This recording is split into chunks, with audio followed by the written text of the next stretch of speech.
Hello friends, in this part 2 of Unconventional Security, we will take a look at the concept called a console browser or a deflector browser. Don't worry, you won't find these terms anywhere in typical IT dictionary.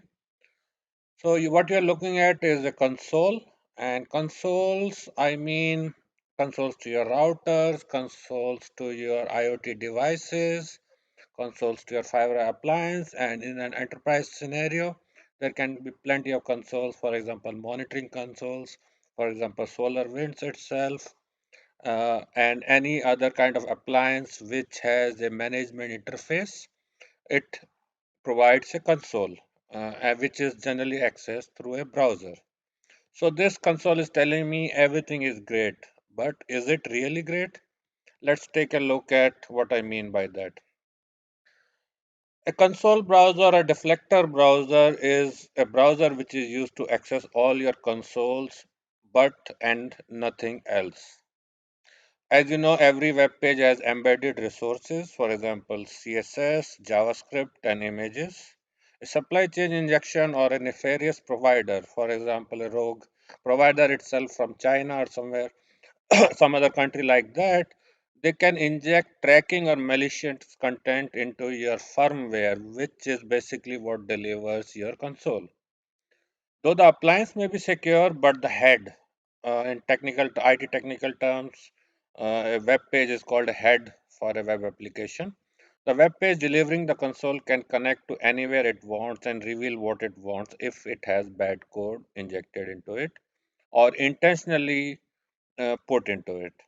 Solution is set a dedicated browser of your choice. For example, on this system, I have a Firefox browser, I have a Chrome browser, and a Microsoft Edge browser. So I can definitely live with one browser not being used for anything else. For example, in this case, I'm using my Firefox browser as a dedicated console or a deflector browser. I'll come to the deflector browser part later, but you understand the importance of securing a console browser. Console browser should only be able to connect to specific networks or specific domain names. For example, your home network, or in case of enterprise, the enterprise network. So solution is simple, just restrict your browser to be able to go to only a certain source. But now the big question is, how can it be done? Solution is a very simple unconventional mechanism. Go to your options of the browser, go to network settings, just put in a fictitious IP address as the manual proxy configuration and set all. So use this proxy for FTP and HTTPS and even for all types of access. That's when it comes the part how to allow it. So you can set your home network. For example, I have this as my home network. Only this browser can only connect to all the consoles within this network, and you can also allow certain domain name also. For example, in this unified console, there is a very cool feature that all your devices can be given certain icons. So you may be limiting certain functionality if you don't allow that, and if you are pretty sure that is a valid source for providing icon, you can allow that particular domain which is serving these icons from external resources. So besides getting external resources, it can do nothing else except talk to my unified controller, the central controller, and it does not have any ability. So let's say there is a supply chain attack and somebody injects a code wherein all the consoles across the world start pinging a certain domain, sending in the data, your user ID, your credentials, etc. You can block that just by blocking your head access to a console browser. So that's why I call it a console browser. Now comes the second part, a deflector browser.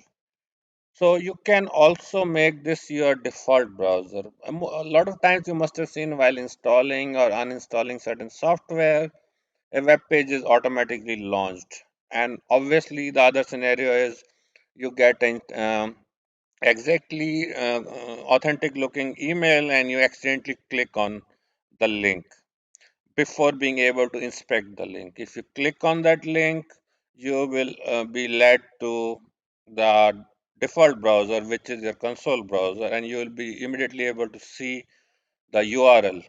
If you recognize the URL to be from a trusted source, then you can copy and paste it into a regular browser, which is your other the normal browser, which is not restricted.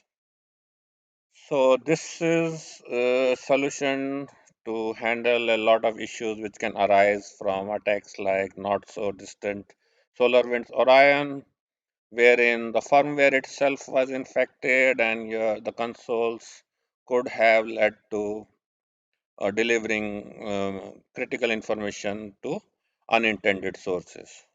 Thank you.